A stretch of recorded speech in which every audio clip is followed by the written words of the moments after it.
high ground!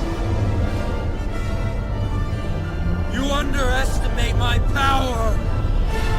Don't try it!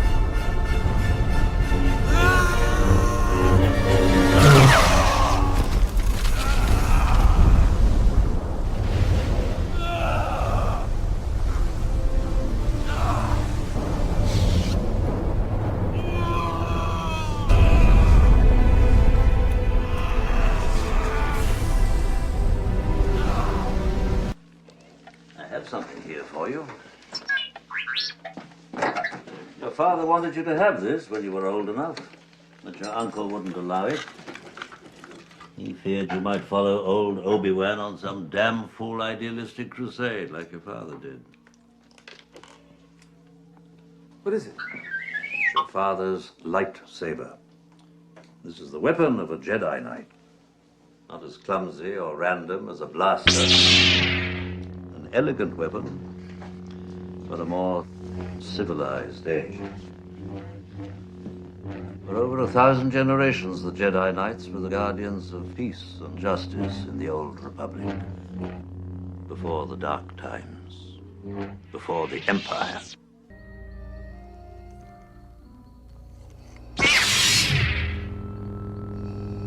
I see you have constructed a new lightsaber. Your skills are complete.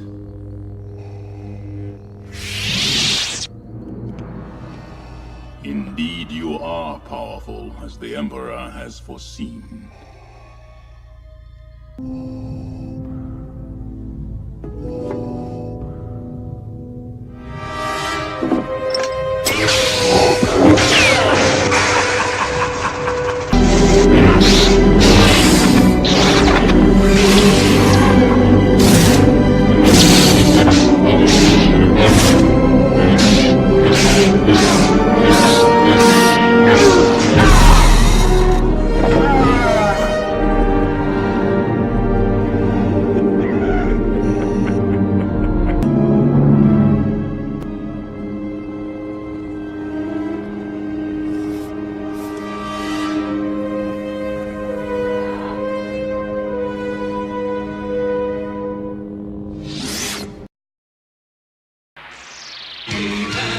And the masters of the universe. I am Adam, Prince of Eternia and defender of the secrets of Castle Grayskull. This is Cringer, my fearless friend. Fabulous secret powers were revealed to me the day I held aloft my magic sword and said, "By the power of Grayskull!"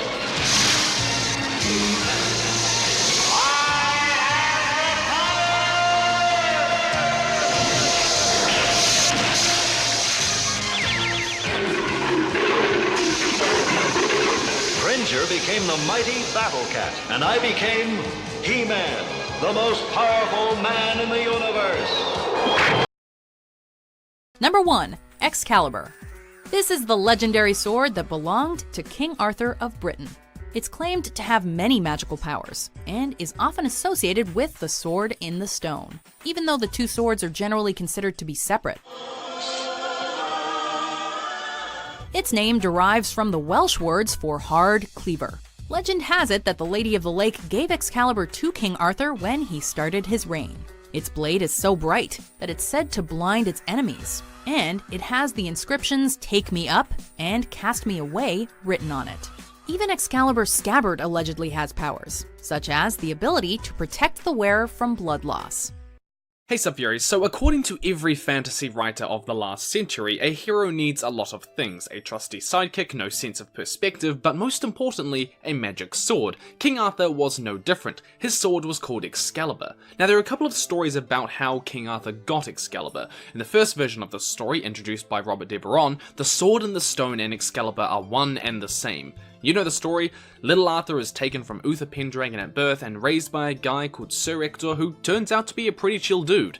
Then when he's old enough, Arthur finds the sword and the anvil outside the church on Christmas Eve, ooh, topical, with an advertisement, "Whoso pulleth out the sword of the stone is the rightful king of England." But because I am evil and want to destroy your childhood, I'm here to tell you that that story probably isn't the original one. So a lot of Arthurian legend was changed after the Christianization of Britain in the 7th century, and the inclusion of divine right and the church is probably something that happened later, after that point. The second version of the story involves Arthur getting Excalibur from a woman who lives in a lake sometime after he became king. In most cases, Merlin leads King Arthur to the Lady of the Lake after his original sword is broken. Cue Aragorn. Now, this version of the story tends to follow the motif that you'll find in Celtic mythology of powerful weapons coming from the mystical otherworld, and it emphasizes the relationship that the Celts had with the natural world around them, especially the importance that they placed on water as the giver and taker of life. Sadly, nothing in this story does much to explain why ladies giving out magic swords to strangers is a basis for good government. Of course, like all good magic swords, Excalibur needs magic powers, and the powers of Excalibur have been like every good Pokemon, evolving. Geoffrey Monmouth's work doesn't exactly describe Excalibur as magical at all, while the History of the Kings of Britain said it meant that Arthur could kill 470 men single-handedly, provided he talked to God about it first. Another story describes it as shining as bright as 30 torches, which is kind of a power, I guess, but once again, these are all post-Christian interpretations of the story, so instead we should look to the old Celtic myths that Excalibur is probably based off, like the legendary Irish sword, Caelid Bog, the sword of the most Irishly named hero ever, Fergus MacRoish. And now let me tell you, this sword was damn awesome. It made rainbows when you swung it and could cut off the tops of mountains, which would be useful for, some reason. Don't judge me, who doesn't want a rainbow sword? Now, oddly enough, in some early transliterations of the story, it's not even the sword Excalibur that's magical, but the scabbard. When Arthur says that he prefers the sword to the scabbard one time, Merlin throws a hissy fit. "You are the more unwise, for the scabbard is worth 10 of the sword. While you have the scabbard upon you, you shall never lose a drop of blood." Now, this is why Morgana Le Fay eventually steals the scabbard from Arthur so that he can die at the Battle of Camlan. We should probably talk about what happened to Excalibur in the end. So after the Battle of Camlan, where King Arthur was mortally wounded by his son, maybe nephew, maybe brother, we really have no idea, Mordred, he had to figure out what to do with the sword and decided that it was best to return it to the Lady of the Lake. Cast it into the water, the Lady of the Lake catches it and waves it around 3 times for some reason before taking it back. So the whole returning it back to where it came from is something from ancient Celtic tradition, and you can see it in stories like The Lord of the Rings, where the one ring must be returned to the fires from whence it came. But the tradition of magical swords in general goes back way throughout history. Excalibur might be one of the most famous, but it's by no means the first. Nothung is the sword of Sigurd in Norse mythology. There are the twin swords of Ganjing and Moyi, which required human hair and nails to fuel the furnace that made them, and Harpe is the sword of the Greek hero Perseus. But the story of a mythical weapon, Excalibur here, isn't just about a magical sword, but it's about the relationship between man and the other world, or the divine. That Arthur's power was given to him, but he had no right to pass it on, no matter how noble his successor could be. It had to be returned to the Lady of the Lake. It's teaching them humility, that great power is bestowed and never taken. Excalibur is often seen as validation for Arthur's right to rule as king, and this is because wielding the sword isn't just a symbol of might, but of virtue, justice, and chivalry. Weapons of great power embodying virtue is a common trope these days. Only a true Gryffindor can pull Godric's sword from the hat, the Orb of Eldor can only be touched by a truly innocent person in the Belgariad. Myths invoke metaphor more often than any other medium, and Excalibur is no exception. It really just seems that King Arthur is the first Spider-Man. With great power comes great responsibility. But today I'd like to bring to your attention a very special ancient Chinese weapon, the Sword of Goujian.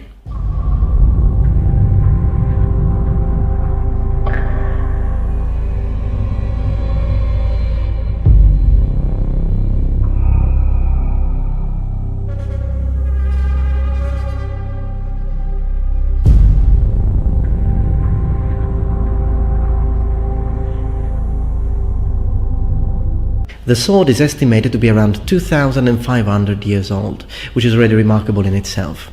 But what makes the sword special and renowned are 2 distinct characteristics. Number 1, its unusual sharpness.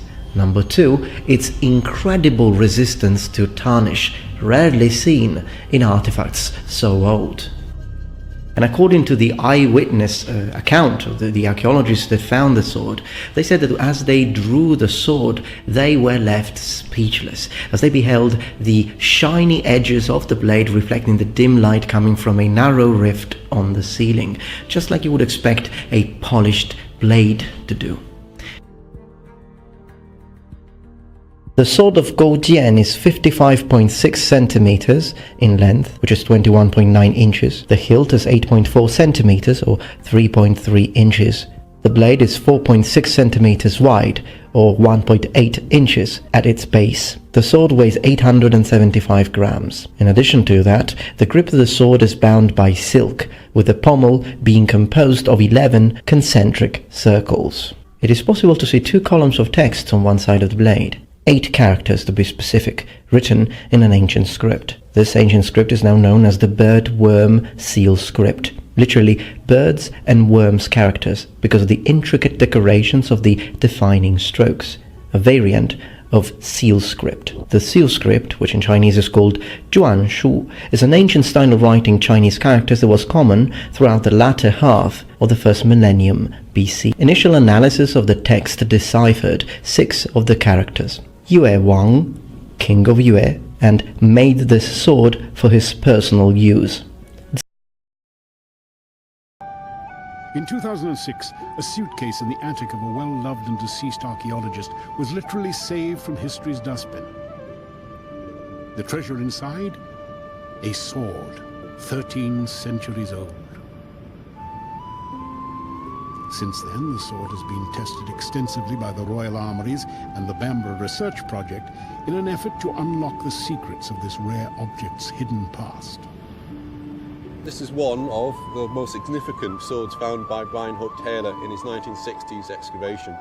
It remained in his possession up until his death in 2001, at which point it came back to the castle.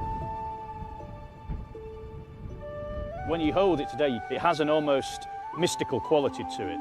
It looks like a corroded lump of metal, but in its glory, this would have been an awe-inspiring sight. The X-rays revealed it to be an extraordinarily sophisticated piece of technology. It proved to be an incredibly important weapon, one of the most important weapons, I think it's fair to say, ever found in Britain. It's actually composed at its central core of 6 strands of iron, which are worked and twisted and welded together. And on the edge of that is added a steel 7th element, if you like, in a technique called pattern welding. An iron core with a forge-welded steel edge. So you get the flex and strength of the iron with the extreme cutting power of the steel. Which is incredibly tough and quite springy and flexible, so it won't break very easily. There's only a handful like this in the world, probably 4 or 5 in the entire world. The experts we've talked to, and the British Museum and the Royal Armouries, don't know of a single example of a 6-stranded sword prior to this one being identified, which does suggest that they are something of this technological sophistication is staggeringly rare. If you were to actually have looked in the home of a medieval warrior or a warrior in another culture of a century or 2 ago, often the sword would have really represented the most technologically advanced item in the house. It represents the epitome of technology, of weapons technology of its age. It is, I suppose, in a modern analogy, something like a stealth fighter. The one thing I can say with certainty is that it's very, very difficult to make one of these. You wouldn't let a smith who knew the secrets of making a sword like this wander about. They would have been kept closely guarded by the king. The information would have been an incredibly jealously guarded secret. The process is very long and very arduous and requires an incredible level of skill. He would have had a mastery of metals. He would have known exactly when to take it from the fire, which bits to forge, how hard to hit it, when to hit it, more importantly, when not to hit it. One single blow can shatter a blade like this easily, if it's at the wrong temperature. Literally tens of thousands of hammer blows have to be right. When you manufacture a blade like this, you don't just make it, you live it, and you dream about it, you think about it every single moment. It would often reflect the very best craftsmanship and some of the best applied art of that culture. I'm generally trying to see how all the pieces were put together, because pattern welding is quite a complicated process. That would have been translated into a 3D reconstruction on the computer of how it was put together.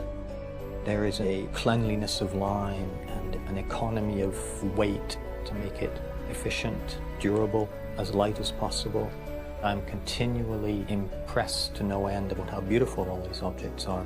High-end warriors and kings who can do what they want with precious metals and precious stones, the idea that they don't need to because the sword itself is so precious, I think speaks volumes. There must have been quite a lot of thought on the part of the regular soldier to actually preserve the blade from damage.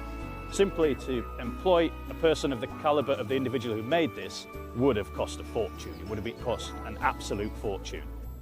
If you look at old swords, you can tell which ones have had to be used to parry, or bone break. You can tell bone breaks too. It's actually notched and chipped along both sides, which does suggest that it has been used repeatedly in battle. A sword of this quality would have been owned by someone who was incredibly important. It was probably owned by one of the kings of Northumbria, possibly by several of them, which does suggest 200 or 300 years of use. So it may well have been an heirloom of the Northumbrian royal house passed down from generations, basically one king to another. A sword like this, I think, would have inspired absolute terror. When you're in battle and you see a sword of this quality coming towards you, you would know immediately that the person who wielded a sword like this was someone who had spent their entire life training to be a warrior, who lived their life by the sword. So today we are doing a sequel to my previous episode all about early Anglo-Saxon swords, but today we're actually going to be looking at the most famous Anglo-Saxon sword ever discovered, and that's the sword from the Sutton Hoo ship burial, which is laid out beautifully in front of me here. Now, for those of you who perhaps don't know what the Sutton Hoo ship burial is, it was a grave that was made in the eastern part of England in a county called Suffolk, which at that time was part of the East Anglian kingdom in Anglo-Saxon England. Now, to call it a grave is to sell it short slightly, because it was actually no ordinary grave. It was actually a grave made in the middle of a 27-metre long ship that was buried beneath a gigantic earth mound. And inside a burial chamber that was placed in the middle of the ship were laid out some amazing treasures drawn from all over the known world at that time. And one of those pieces was this magnificent sword. And the quality and the quantity of the pieces that were laid out inside that burial chamber were so great that the speculation is that actually what we have here is the burial of an early Anglo-Saxon king of East Anglia. So let's look a little bit more closely at the sword itself. So here we have the blade of the sword, which is made from iron. And of course, the reason that it looks like this, kind of brown and a bit lumpy, is because it's corroded in the ground over time. You can see it's now in two pieces, but originally this would have been a very shiny iron weapon that was made with a technique called pattern welding, which is quite complicated, but it basically involves the twisting of iron rods and the grouping together of a bunch of these, which are then hammered and then create these beautiful patterns inside the blade. So originally this would have been quite a piece of work. Then up this end we have the various pieces of the hilt or the handle of the sword, which is the part that's obviously held in the hand. So here we have the lower guard plates, which are, as you can see, made of very beautiful lustrous gold. In the middle we have the grip, which is the part that the hand holds onto, and on this side towards me we have two decorative gold clips. And this part, which is actually going to be the part that I'm going to speak about the most today, is the pommel cap, which is made from gold inlaid with these beautiful red lustrous stones, which are garnets.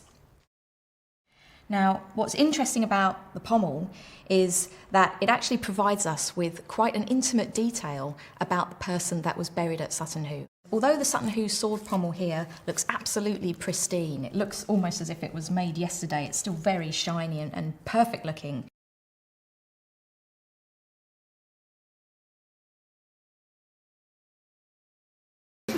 Then they start to find things like this, and you start to realise that the blade isn't the key.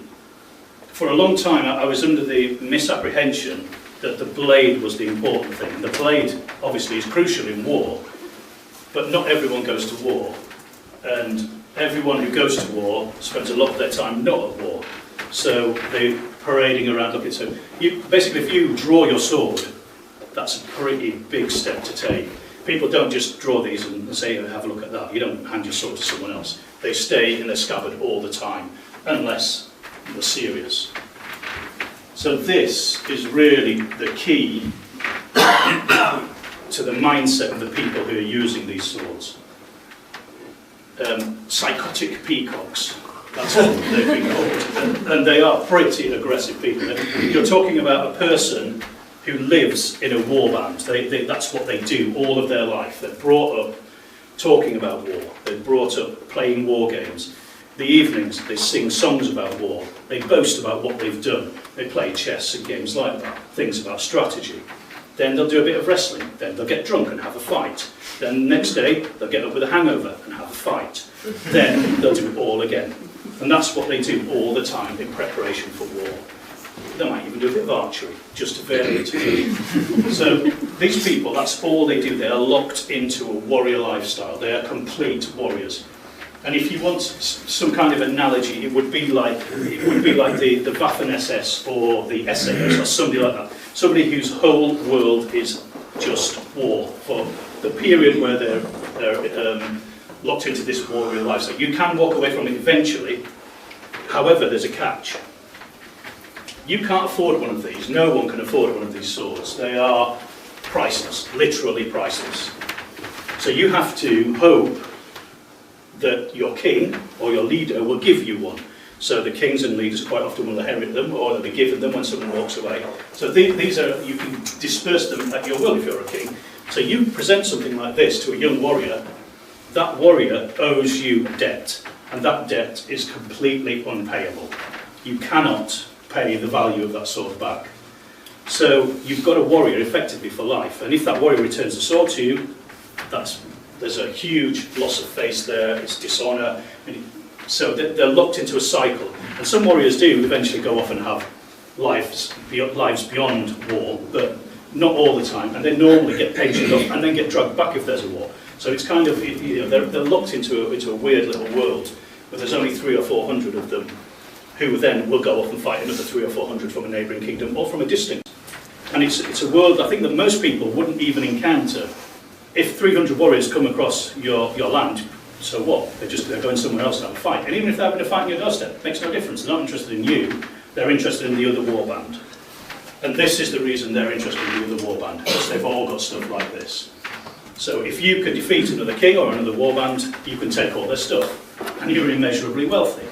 So you look at this, the Staffordshire hoard, we don't know how much it was worth, we can't even begin to understand how much it was worth. I mean, it's millions and millions and millions and millions. To us it's millions, to them it would have been immeasurable. Each of these garnets takes a day and a half to make.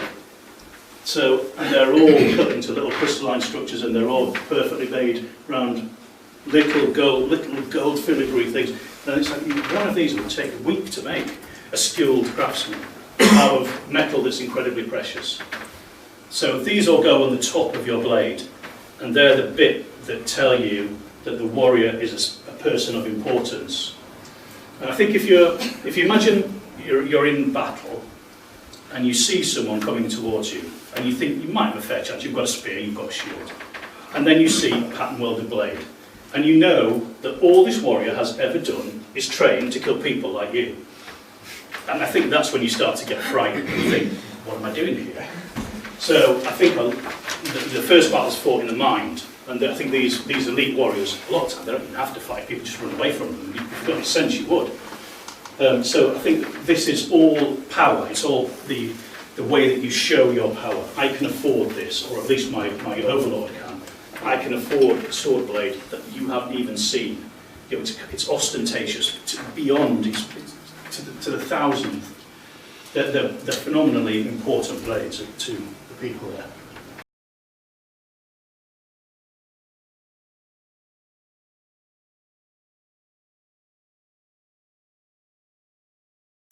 Victory was near.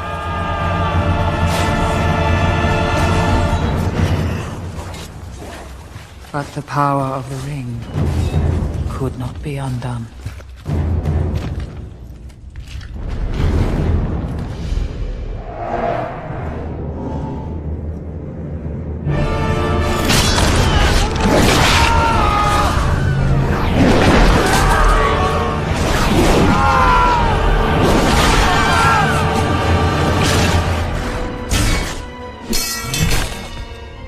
It was in this moment, when all hope had faded, that Isildur, son of the king, took up his father's sword.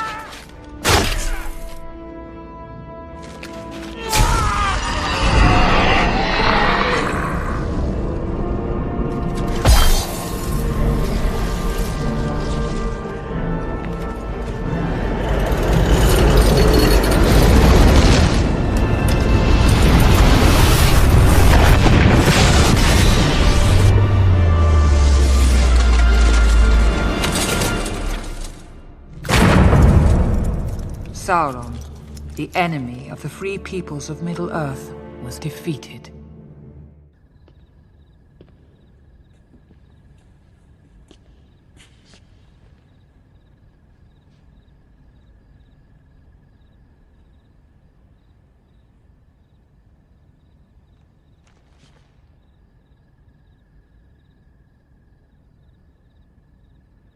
You are no elf? The men of the South are welcome here.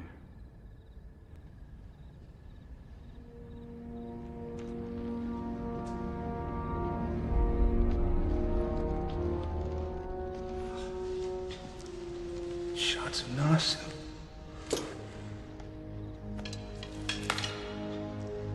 Blade that cut the ring. Sauron's hand. Still sharp.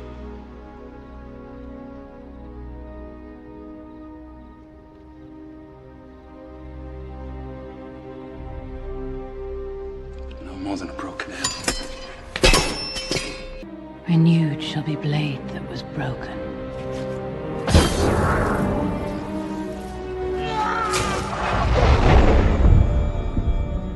The crownless again shall be king. Reforge the sword.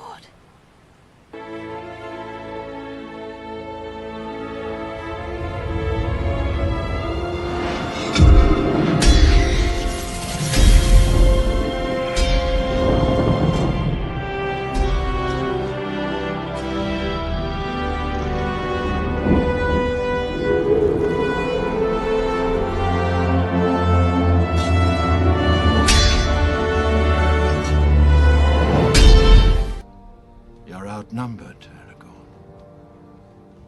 You need more men. There are none. There are those who dwell in the mountain.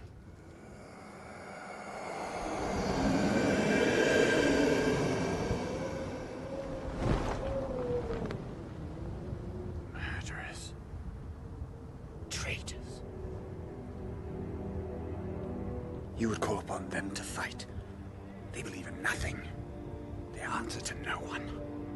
They will answer to the King of Gondor.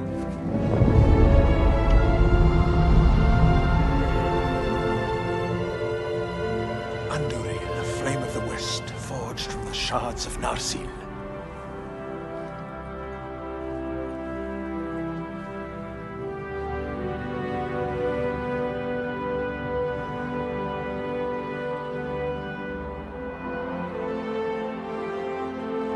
Sauron will not have forgotten the sword of Elendil.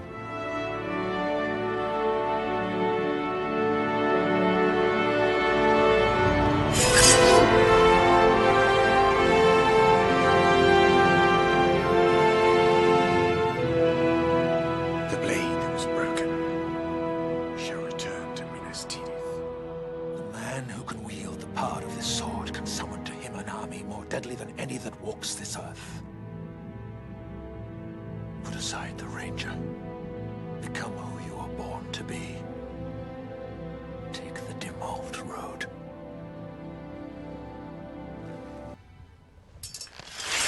like winter thickets through a shroud of mist. The dead are following. They have been summoned. The dead? Summoned? Who enters my domain? One who will have your allegiance. The dead do not suffer the living to pass. You will suffer me. The way is shut. It was made by those who are dead, and the dead keep it.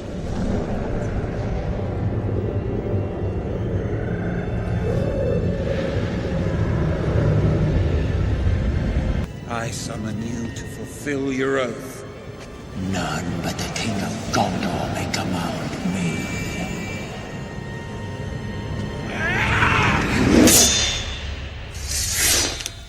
That line was broken. It has been remade.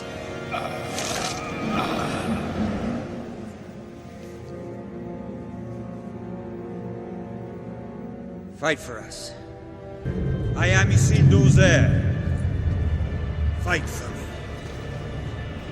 And I will hold your oaths fulfilled.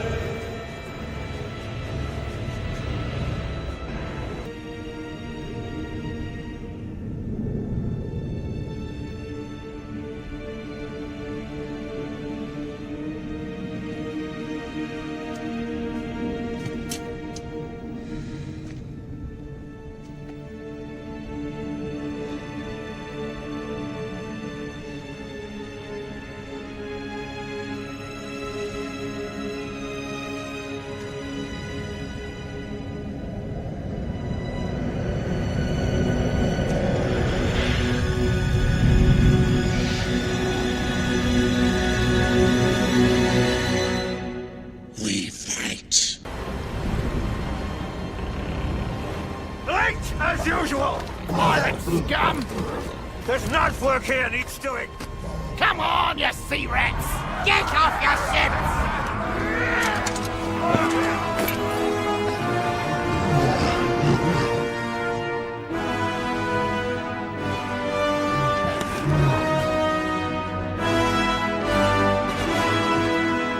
There's plenty for the both of us! May the best dwarf win!